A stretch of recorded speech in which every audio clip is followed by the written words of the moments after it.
Hello class, and today I will be showing you another optional area called Ash Lake in the Great Hollow. Now, I sped up this bit because I already showed you the entrance in the previous video. If you haven't watched that, why are you watching this episode? This is a walkthrough, you should watch the whole. Anyway, so it's pretty simple, just one from the bonfire down this way. See that big root up there, you're just gonna go ahead and climb up it. You can kill these guys if you want, you definitely don't want these guys following you. So go ahead and run up, and keep running. It's a pretty big route. So you might be turned off by what this appears to be at first. This is the plank shield. Basically, this is the deprived starting set. It's a really, really, really bad shield. It's probably one of the worst in the game with only 75% physical resistance. But if you attack this wall here, it is illusionary. You can walk through, and a much better treasure awaits you here. And it is Twin Humanities. But wait, there's more. The Great Hollow. So, it's very, very secret. 2 illusionary walls. So, go and run down here. So I actually died quite a bit showing you this bit, and I actually never actually got all the way to the end, so if you guys just want to skip this whole part and wait for the part where I come back later in a later episode where I can actually fully get through, you can go ahead and skip ahead to the time that I will post here in an annotation. If I haven't, please comment, because I am very forgetful and I've obviously forgotten. Anyway, so go ahead and so the main reason for coming down here is to show you guys both the item called the Chloranthy Ring, which increases your stamina generation speed, which is really awesome for us, which means we can attack and get our shield up very quickly. It's that item down there to the left. It's also to show you guys a special covenant called the Dragon, or Path of the Dragon, but I never actually got there because there was a boss monster down there that kept killing me. But if you do manage to get past him, I'll talk to you more about that when we actually get down there. So this place is special with its falling off roots and stuff. So you're gonna this place actually has a lot of secrets I didn't actually show. Like just by glancing around, you'll see tons of items just sitting there. But this, as far as I can tell, is the best of them. So it's a very special fancy ring. Put it on here, boost your stamina recovery speed. So it's pretty nice. As you can see, we now have 3 little green arrows by our stamina bar. It regenerates faster, as you can see. So there, I managed to somehow stitch together a little bit where I died, and then came back here. So I actually had to stitch together 3 or so separate runs just to show you guys the path down to Ash Lake. And I didn't even get all the stuff in the Great Hollow. So this area is, well, I guess I'll just leave it for you guys to explore. But yeah, you can just go ahead and go back to that time with the annotation if you just want to skip it, of course. So, see, there's an item right there, but the route is really slippery and I don't think we're going to get there. Now the goal of this area is to go down in some general fashion because it leads down to an area with mushrooms, which are probably the hardest enemies in the game in my opinion, because the daddy mushrooms, they might be slow, they can be outrun easily, but they have really, really, really, really powerful punches, and they have so much health it's not even funny.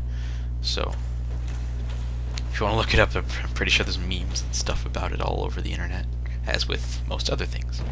Anyway, so you can the focus of this area is finding the right route to drop on and not dying, which I did multiple times by slipping off little roots and just dying. So it might be wise for this area alone just to equip a lighter armor set like the shadow set we got in the previous video. So if you guys want to do that, that's fine, and it would actually probably let you get to the Dragon Covenant a little earlier than you're supposed to. So yeah. But as usual, we'll talk to you more about that when we get there. So yeah, it's a very roundabout area. There's lots of different paths, and as long as you don't fall too far. And there's plenty of items to get along said paths. So we're gonna attempt to drop here, I believe, because there's no other way off. So if we drop down here, land on this route, fortunately, and then slide off because I'm being stupid and tried to grab that item there. So basically the main focus of this place is stashing up some titanite chunks of various sorts. Like for example, red and blue. There might even be some whites around, and normal titanite chunks as well. Basically just the final level of upgrading before you need a slab, which is the rarest kind. So if you want to explore a bit, the main items you'll find are soul items and chunks. That is an Eye of Death. It is used by the Gravelord Servants Covenant. It's their main focus of what they do. Basically, they infect other worlds with black phantom enemies, which are much harder, and your sign appears in their world so that they are forced to invade you in order to get rid of said black phantoms. So it's pretty rude. If you want to do that, I'll show you guys more about that when we get down to the Tomb of the Giants, which is where the Covenant is located, of course. So, yeah. And I'm pretty sure only these guys and maybe the Gravelord Servants drop it. And maybe, yeah. There's also, whenever you beat a phantom that invades your world, I believe you get another Eye of Death. So, yeah. So there's a few more soul items. We're going to have plenty of those by the end of this video. So, yeah.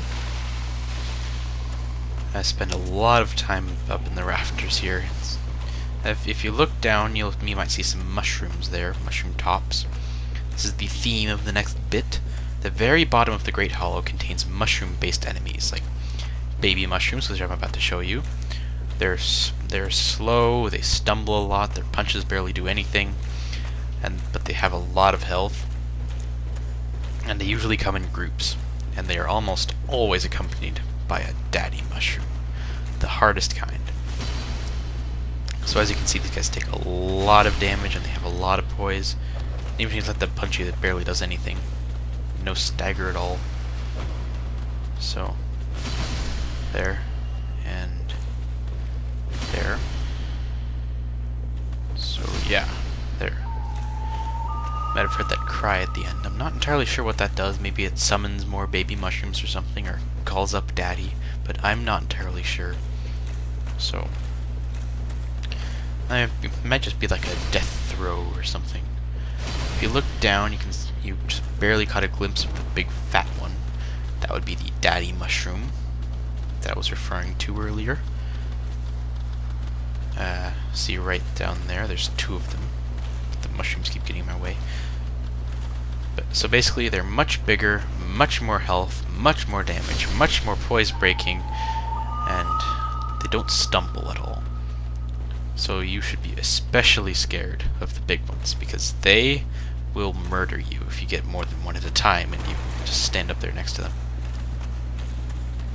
So I'm just going to attempt to completely bypass them and run past them into the Ash Lake area, because I do not want to get into a high-level fight with a +5 sway hander and otherwise unupgraded gear.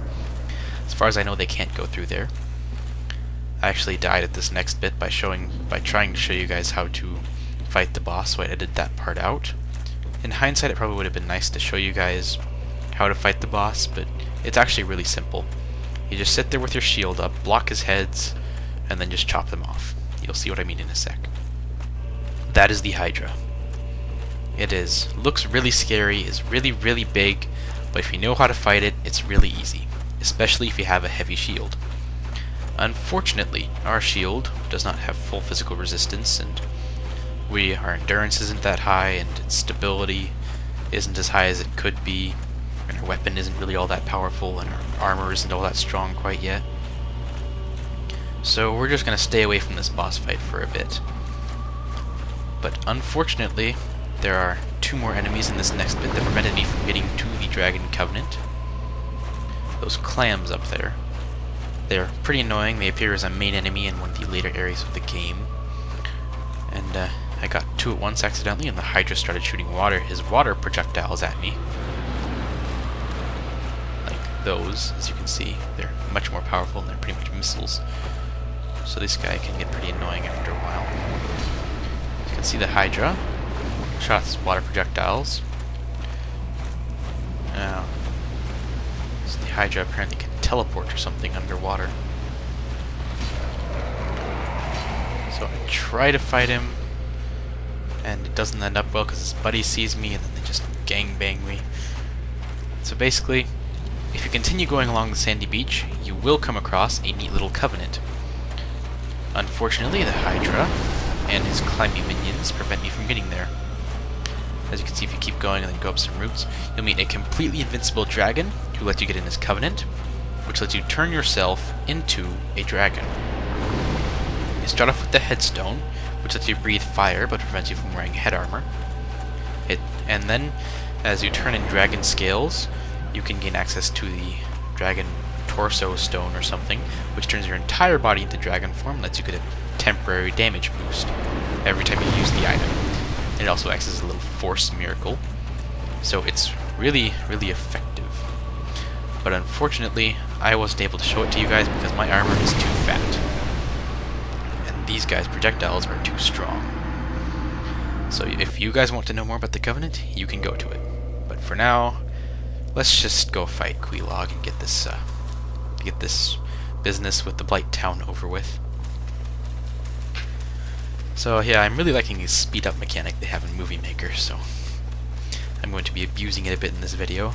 The original video file was actually like 50 minutes, but I cut out much of my trials in the Great Hollow and Ash Lake. That was like 10 minutes there. And I sped up the rest of it to 2x, which halved the rest of the video pretty much. So that was nice too. There's actually this one bit where I kind of screwed up the beginning boss cutscene, and I wasn't able to edit in one of the bits I was really looking forward to, which was putting a censored bar over the next boss. But unfortunately, I couldn't do that. So yeah, the disadvantages of doing a screen capture in the middle of a populated room. But anyway, well, I can't show you guys the cutscene, but at least I can show you guys the boss itself. Hey, if you guys want to see the cutscene, then it's all you guys. So this next bit, you can avoid the rock guys entirely if you just go through here. This is Queelag's domain. So in case you're wondering why we went human form, we're going to summon Maneater Mildred for this fight, just to show you guys. You do not want to attack these guys. They release a bunch of little leeches, which are really annoying to hit and drain away your health really quickly. So here's Mildred. She's a pretty nice help with this boss. So anyway, I was really looking forward to showing you guys the cutscene, but unfortunately I can't because it only plays once. So yeah, sorry guys, but well, the beauty of Dark Souls is figuring things out for yourself. So yeah, have fun guys. So you might notice this boss is a girl's torso on top of a giant mutant spider body that spits lava. So you gonna want to keep an eye on that girl part because she has a very cleverly placed hair, as I might add, and a sword which attacks from the front. So when the girl part hugs the spider by like leaning down and hugging it, that basically means she's about to do an area of effect attack, which you saw a few times earlier. It's very damaging, and if you don't back away right away, you're pretty much screwed.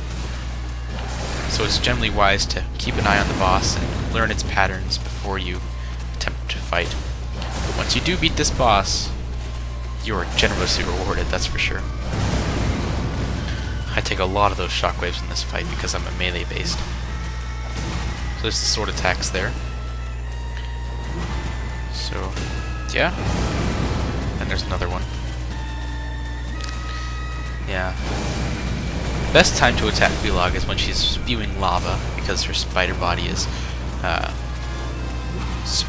preoccupied with spewing said lava. So, actually, if you listen closely, the sword sound effects sound kinda like a lightsaber. That's neat. So she's still low health, I'm just gonna pelt her with my crossbows. And there we go. We beat Queelag. First try. Like a boss. Well, technically. Yeah. I got the Soul of Queelag and the Twin Humanities. The Soul of Queelag is mostly used to get dex-oriented weapons, so we're not going to worry about that too much. We got 20,000 souls, It's a pretty big boost. We'll be using that to upgrade our weapons in the next section of the video, because as you can see, we're only 15 minutes in. And we still have plenty left to go. I actually would show you guys a nice little armor set that you can get after this, but unfortunately we're carrying a lot of souls that we don't want to lose, and, well, we have to go back to the Undead Parish to spend them properly. So I'll show you guys that armor set later. Anyway, neat little cutscene here. Shows you guys where exactly we'll be heading to in the next video. It's unfortunate that I left a couple things unfinished here, but, well, what's done is done. We'll be back anyway for Lost Izalith later in the game, so yeah. Might recognize this area. This is the Undead Parish. That is a giant, I think. He'll open the door for us by pulling on this chain. You may have noticed that when I was at the bonfire there was a door and a long bridge that led to another door. That is the door that is being opened right now. That is Sen's Fortress, a trap house of fun, or fun house of traps, or whatever you want to call it. So I am not looking forward to going in there because I will die a lot and you guys will not enjoy watching it. So, but, well, I guess it might be fun if I have a fails clip afterward that I upload. So, yeah. That's a neat little idea, but, well, anyway. For now, I have a few more things to show you guys. Namely, a covenant that we will be joining to save our buddy Solaire later in the game. And, also get a few nice pyromancies if we were actually doing that. Anyway, go ahead and walk down here. So basically, this guy, you just say, yes, you are a new servant. He's a little perplexed that you don't have any eggs or whatever. So apparently you're supposed to have eggs on your back. Or something. There actually is a way to get an egg on your head. It's interesting, but not really. Now this is where the old witch's ring comes into play. If you have it, you can actually understand what she's saying. She's a firekeeper, as you can see, so if you kill her, you get a firekeeper soul. But it means you can't save Solaire later. And resting at this bonfire will later seem like a stupid idea, because we could have just used that homeward bone we got and teleported back to the Blighttown bonfire. But for now, I guess a sped up section of the video will have to suffice. That elevator is actually a shortcut back up here from the middle of Lost Izalith, which is the area you can see out to the left in that previous section there. So for now, we have a long walk ahead of us, all the way through Queelag's boss fight area. And anyway, if you have the Pyromancy Flame, I think there should be a person that appears out here that I forgot to show you guys, wearing the gold-hemmed black set and selling you advanced pyromancies. But since we're not pyromancers, we won't be showing you guys that right now, unless you can catch a glimpse of her. She would be on that pillar to the right of the screen right now. She would be on the other side of that. I was being kind of stupid and forgot to grab it, but then again, I don't have a pyromancy flame yet, so you won't see her anyway.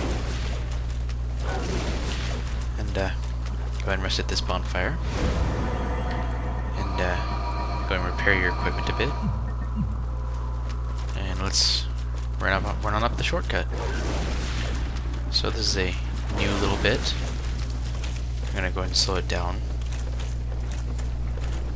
So here we are up the ladder. You might actually recognize this spinning wheel here. This is actually where we went to grab the Crimson set, surprisingly enough. It leads right back to Firelink, as you guys should remember. This elevator's kind of annoying to use, but if you guys know how to do it, it works. So the trick I've figured out is if you wait a bit after this arrives at its spot and then roll onto the ledge, then you'll be good. So there's nothing down that way. So there's a dead end. And over here is a ladder up. So you can go ahead and climb up that. The mosquitoes will be pestering you, but they're a really minor enemy. As you remember, to the left of the ladder that we're climbing up right now is the Crimson set. And I'm going to be showing you guys a Firekeeper soul that requires us to go through more poison dart throwers, and this time it's like 6 at once. So you're going to kill as many as you can as fast as you can. And they are really getting their game on, shooting darts everywhere. another one in there. We'll get to him last, because he's actually directly over the area that's most important in this zone place. So we're actually going to get toxic a lot in this video. But I actually believe I end up using all 3 of my blooming purple moss clumps just to avoid death. Yeah. Oh, there's one. You want to get that blooming purple moss clump in as quickly as you can, because your health drops like a rock, as I've said earlier. So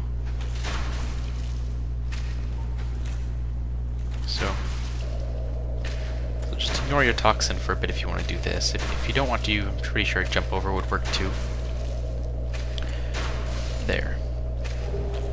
Now the important bit, just down that blooming purple moss clump, because you do not want to stay poisoned. So anyway, let's go ahead and grab that Firekeeper soul that I told you about earlier. This is going to be our 3rd, and we will turn it in back at Firelink. So yeah. So just so you guys know, ringing the 2nd bell has some NPC consequences. For one, the Crestfallen Warrior decides to leave soon afterwards. The Petrus and his friends leave, but after a bit they will be Petrus at least will be back. And one more thing that involves lore check that I'll tell you guys more about later. So anyway, you can drop here. I managed to get both of them, which was quite an achievement. And there's the Firekeeper soul and the toxic guy. So yeah, and he's down. I don't want to get a blooming purple moss clump in. And it's our last one, but you don't really need to worry about it too much. That's pretty much the extent of all the toxin you'll be seeing in this game. Even Lost Isolate is more fire-based than poison. So yeah. And hum-de-dum-de-dum. And you can go ahead and more mosquitoes. So what we're going to do is we're going to go up the ladder at this far end. There's actually no real way back on the other end.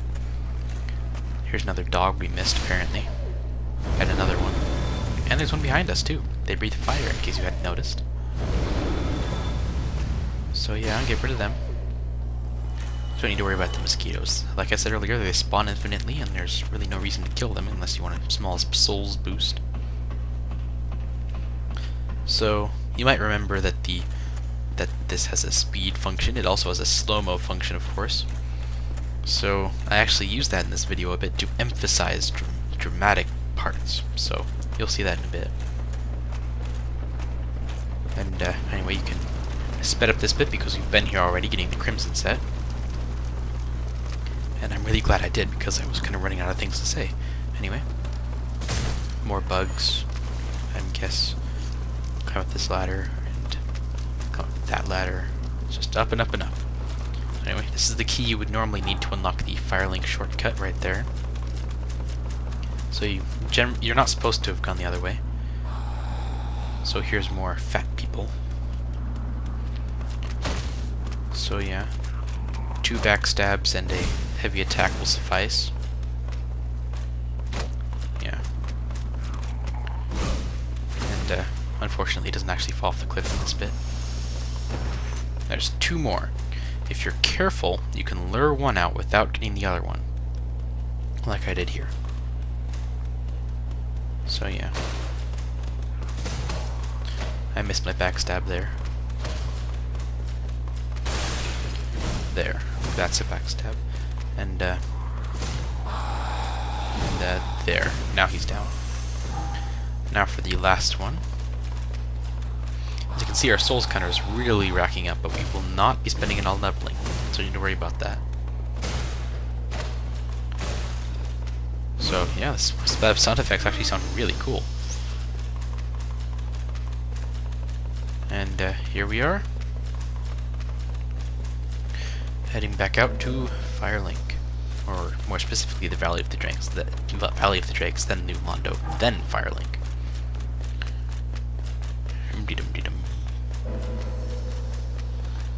So So go ahead and run up here. And take a soul's break. Not the Firekeeper soul. We want to keep that. I'm going to turn it in up at Firelink. So, anyway, I'm going to call the elevator down, which takes a bit. And there. Now the elevator goes back up. And here we are. So, I slowed this bit down for dramatic effect. No. So Larchek, as you probably remember me telling you, was actually evil. He killed the Firekeeper, but we can get revenge with this black eye orb that he dropped. It actually lets us invade his world. And I just realized how dramatic the Firelink Shrine music sounds when it's slowed down. That is really cool. Anyway. So here's the Crestfallen Warrior. So we have a new problem now. The Snorer is up. I'll show you guys him later. And not the Firekeeper said, we can't use Firelink's bonfire. Oh no! So, up here if you remember, Petrus and his friends are all gone now, so we can't buy miracles. And I'm going to show you guys the Pyromancer. He's really friendly. Anyway. Oh, so you made it. Yeah. So he has Pyromancy. And yeah, he's gonna go ahead and answer no to his question. So he's gonna give us a Pyromancy flame so we can cast Pyromancies. And now he can sell us Pyromancies as well. Iron Flesh used to be really awesome, it just made you super heavy. And increased your armor class dramatically. First time I saw this guy I was like, what is this? This is Kingseeker Frampt. He's a close friend to the Great Lord Gwyn. So he wants to elucidate our fate. He's using all these fancy words. So we are to succeed the Great Lord Gwyn, link the flames, cast away the dark, and undo the curse of the undead. And all that good shit. Yeah. All that good stuff. So what we can do is we can feed him some chunks of titaniite, so we can get some more green titaniite shards. So we're going to get some large titaniite shards as well. We have plenty of titaniite chunks. And, farewell. So, actually, let's go ahead and feed him the rest of them. Just, as you can see, we now have more green titaniite shards and large titaniite shards, which is the ones we'll be using. I believe I'll show you guys the Catacombs Blacksmith later. He'll upgrade our Great Scythe to fire, but for now, and as you can see, he can sell his items for a certain amount of souls. It's not very much, but it's there. And he makes a neat little sound effect when he does that. Anyway, so I would show you guys the blacksmith at the Catacombs, but for now it's quite a long run and we're kind of running out of time in this video anyway. I think we'll just stick with the upgraded. I think we'll just stick with what we have now. Light armor isn't terribly important yet. And here we are. Time to run to the blacksmith. And all the way down. Kill these guys. They're really pushovers now. Anyway. I wish I had this function earlier. Well, I wish I'd used this function earlier. And the blacksmith sounds like he's like tinking on something. Anyway, let's go ahead and take a rest here. This is the bonfire we'll be using to enter Sen's Fortress. I'll tell you guys more about that later in the next video, of course, when we actually get there. So about a minute left. Let's do some upgrading. So we're going to give him the large ember so that he can make our weapons +6 and stuff. So there's his Wayhander, 2 + 6. We can make it raw or divine, but we're not going to do that. So let's purchase around 18 of these, I think, is enough to get the Great Scythe and the Eagle Shield, both to +5. So let's go ahead and do that. So upgrade, upgrade, upgrade, upgrade, upgrade, upgrade, upgrade. I probably should have sped up this bit, but well, yeah. Anyway, and the Eagle Shield's turn. You may notice. No, I'll tell you guys more about that later. So now we're going to modify our Eagle Shield to +6, but we're not going to do that to the Great Scythe. The Great Scythe will make fire later. You may see that now we can upgrade them from the regular upgrade menu with large titaniite shards. So the way hinder is now fully plus 10. We need to wait till way later to get it to plus 15. So don't have enough large titanium charge to get it plus 10. So I'm just gonna count that good for now, and head back up and end the video. So we'll start from here and enter Sen's Fortress later.